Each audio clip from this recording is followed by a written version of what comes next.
જય શ્રી કૃષ્ણ. જય અંબે બધાને. કેમ છો બધા? ક્યારેક સાદું ભોજન ખાવાથી પણ ખૂબ જ આનંદ મળતો હોય છે, પણ જે આપણને ભાવતું હોય તે બધાને ન પણ ભાવતું હોય.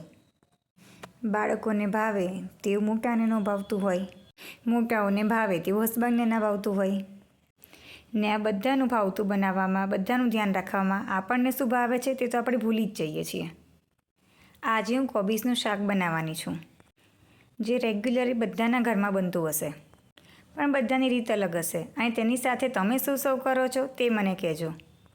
આજે નાનાથી લઈને મોટાને ભાવે તેવી રીતે કોબીજનું શાક બનાવીને તેની સાથે એવી રીતે આપણે સર્વ કરીશું કે જે બધાને ભાવે.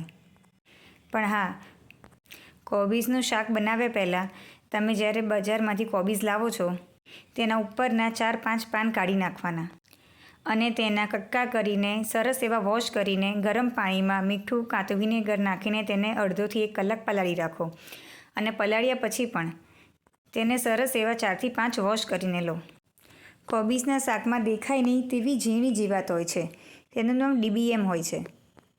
આ જીવાત લાંબા ગાળે મગજના તંતુઓમાં જતી રહેતી હોય છે. એટલે કોબીજ, ફુલાવર અને રીંગણ આ 3 શાક જ્યારે તમે ઘરમાં લાવો ત્યારે આ જ પ્રોસેસથી તમારે એને ધોઈને પલાળીને પછી જ યુઝ કરવાના. આજે મને ભાવતી થાળી બનાવી રહી છું. એની સાથે મેં લસણની ચટણી, દહીં, તીખારી, રોટલી, છાશ અને ડુંગળી સર્વ કરી છે. તમારું સાદું ભોજન કયું છે? કમેન્ટ કરીને જરૂરથી જણાવજો મને.